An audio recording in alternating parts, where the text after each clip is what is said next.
Hello students, हमारा जो 6th chapter है इंटर क्लास में द्वितीय क्रियाएं, आज हम उसको देखेंगे। पहले इसको आगे बढ़ाने से पहले हम ये देखेंगे कि द्वितीय क्रियाएं क्या हैं और ये प्राथमिक क्रियाओं से किस प्रकार भिन्न है। प्राथमिक क्रियाओं के अंतर्गत हम किसी भी वस्तु का या फसल का प्रोडक्शन कर रहे थे। अब द्वितीय क्रियाएं और प्राथमिक क्रियाएं कैसे कनेक्टेड है वो देखेंगे। प्राथमिक क्रियाओं के माध्यम से जो वस्तु हमें प्राप्त हो रही है उसका जब हम रूप बदल देंगे तो वो द्वितीय क्रियाओं के अंतर्गत आ जाता है। देखिए, इसको उदाहरण से बताते हैं। फॉर एग्जाम्पल, प्राथमिक क्रियाओं में हमने कपास का उत्पादन किया। अब जब इस कपास को हम फैक्ट्रीज में लेके जाएंगे और इस कपास से हमने बना दिया सूती वस्त्र, तो वही चीज क्या हो गई, इसका रूप बदल गया, सूती वस्त्र ये बन गया। पहले क्या था, कपास। तो जब तक ये रॉ मटेरियल था, कच्चा माल था, तो वो हो गया प्राथमिक सेक्टर के अंतर्गत आ गया। जब उसका रूप बदल दिया गया और वो सूती वस्त्र के रूप में परिवर्तित हो गया तो वो आ गया द्वितीय क्रिया के अंतर्गत। अब इसमें क्या अंतर आता है, जब हम किसी भी कच्चे माल का रूप बदल देते हैं तो उसकी क्वालिटी तो चेंज होगी ही होगी, इसके साथ साथ इसका जो मूल्य में वृद्धि हो जाएगी, मूल्य में वृद्धि। तो हम ये कह सकते हैं द्वितीय क्रियाओं के अंतर्गत किसी भी कच्चे माल का रूप बदल जाता है और उसके मूल्य में वृद्धि हो जाती है। आइए अब नेक्स्ट टॉपिक देखते हैं, जो है विनिर्माण। विनिर्माण का अर्थ क्या है, जैसा कि इसके वर्ड में इसका उत्तर भी है। विनिर्माण में हम देख रहे हैं क्या शब्द हैं, 3। निर्माण, यानी किसी भी वस्तु का निर्माण करना विनिर्माण कहलाता है। अब ये जो विनिर्माण है कितने प्रकार से हो सकता है, हम ये देख सकते हैं। या तो हम हस्त के माध्यम से उत्पादन कर सकते हैं, किसी भी वस्तु का निर्माण कर सकते हैं, या हम मशीनों के माध्यम से निर्माण कर सकते हैं। तो हम क्या देख रहे हैं, निर्माण कितने प्रकार से हो सकता है, हस्त माध्यम से और मशीनों के माध्यम से। तो बेसिकली जो द्वितीय क्रियाएं हैं उसके अंतर्गत हम ये देखेंगे कि विनिर्माण जो है वो 2 प्रकार से हम कर रहे हैं और इसकी कौन कौन सी विशेषताएं हैं।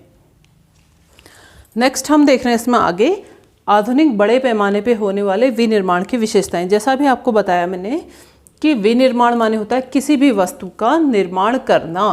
तो जब बड़े पैमाने पे निर्माण की बात हम करते हैं तो इसका मतलब हम इंडस्ट्रीज़ की, बड़े उद्योग धंधों की बात कर रहे हैं।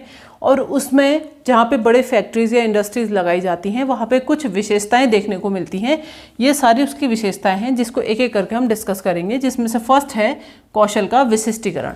जब हम बड़े पैमाने के उद्योगों की बात करते हैं तो हम वहाँ पर देखेंगे ये जो फैक्टर है कौशल का विशिष्टीकरण, ये सबसे ज़्यादा देखने को मिलता है। अर्थात जैसा कि इसका नाम ही है कौशल यानी विशेषता, यहाँ पे किसी भी फैक्ट्री में या बड़े पैमाने की जितनी भी इंडस्ट्रीज होंगी उसमें जो लोग काम करते हैं उनको उनकी योग्यता के आधार पे पर्टिकुलर केवल एक ही कार्य दिया जाता है। फॉर एग्जांपल, अगर कोई कमीज बनाने की कारखाना है या फैक्ट्री है, तो अगर उसमें कमीज बनाने वाली कोई फैक्ट्री की बात अगर हम करते हैं तो उसमें जो व्यक्ति कमीज की कटिंग का कार्य करता है वो सिर्फ कटिंग का ही कार्य करेगा। यानी एक आदमी सिर्फ एक ही कार्य कर रहा है। जो बटन्स लगाने का कार्य कर रहा है वो सिर्फ बटन लगाने का ही कार्य करेगा।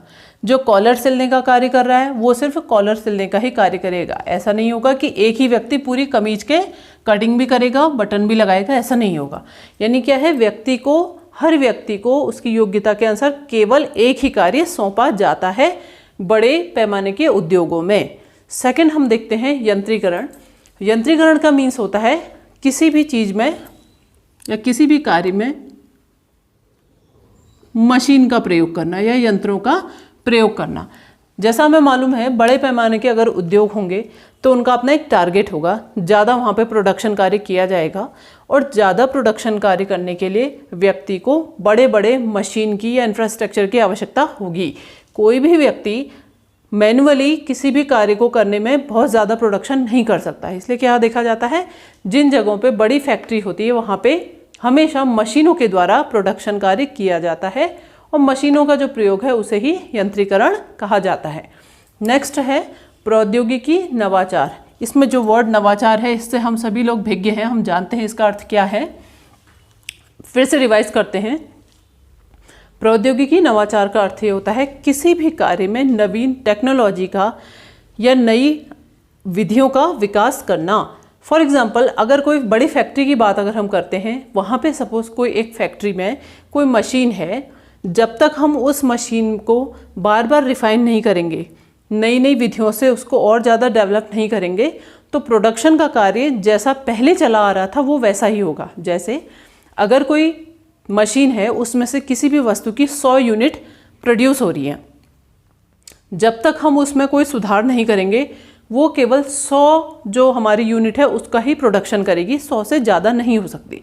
परंतु अगर हम उस मशीन में नई टेक्नोलॉजी लाएं, उसमें कुछ चेंजेस करेंगे, तो हम देखेंगे वो जो 100 यूनिट प्रोडक्ट हो रहा था उसमें, वो 100 से बढ़ के 200, 500 या 700 हो सकता है। परंतु इस प्रोडक्शन के लिए हमें क्या करना होगा, बार बार प्रौद्योगिकी नवाचार को बढ़ावा देना होगा, या हमें अपने प्रोडक्शन की जो हमारी टेक्नोलॉजी है उसको चेंज करते रहना होगा।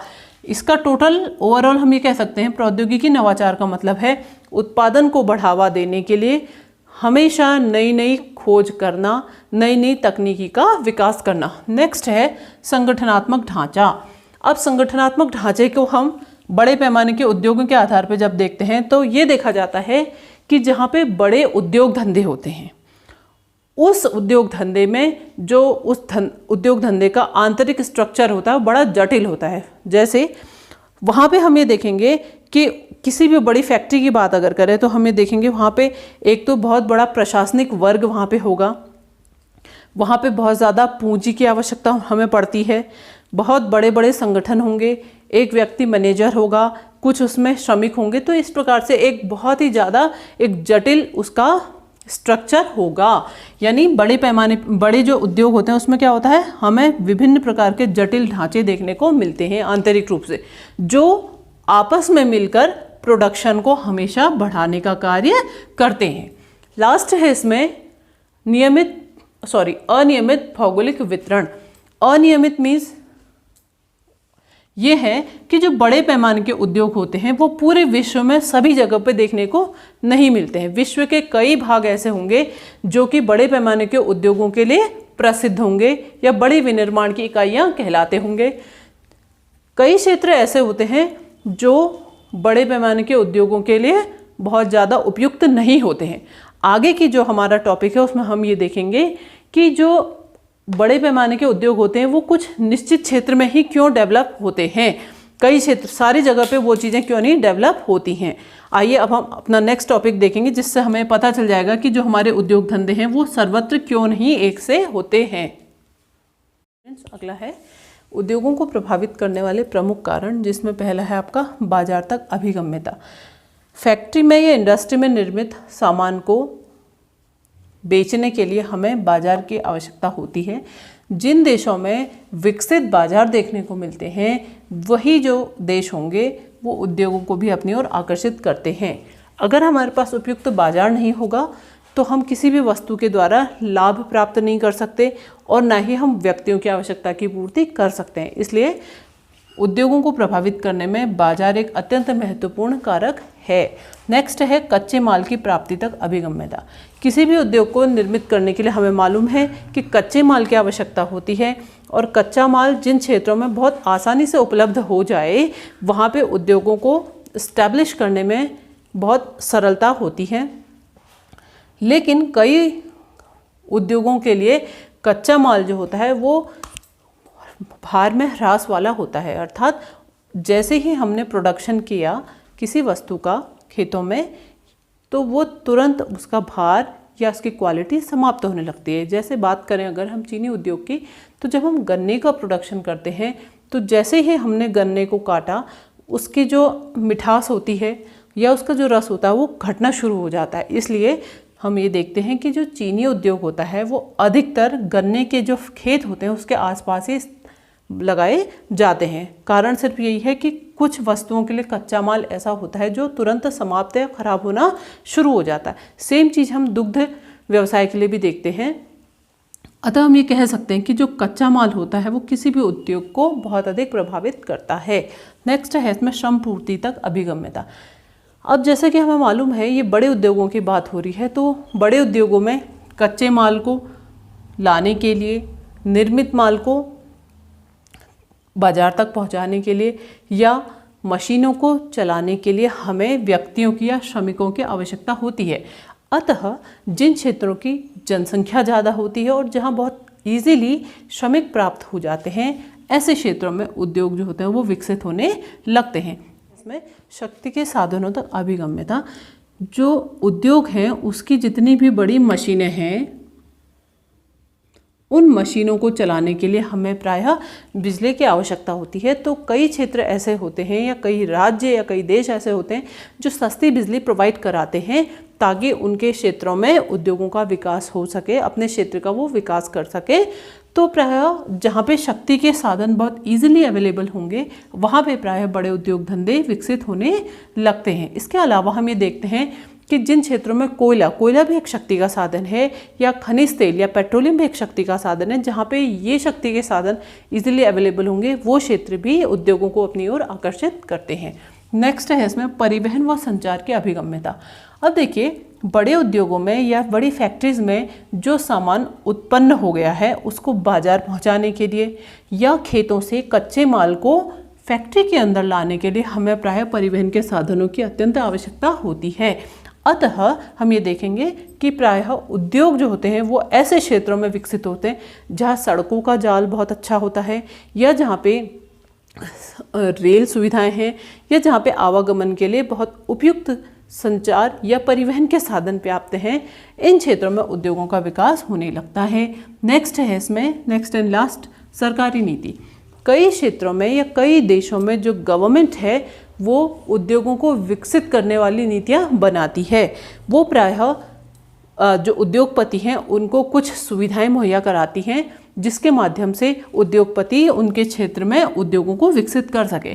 तो हम ये कह सकते हैं कि किसी भी क्षेत्र की जो गवर्नमेंट है वो भी उद्योगों को विकसित करने में या प्रभावित करने में एक बहुत ही महत्वपूर्ण कारक साबित होती है।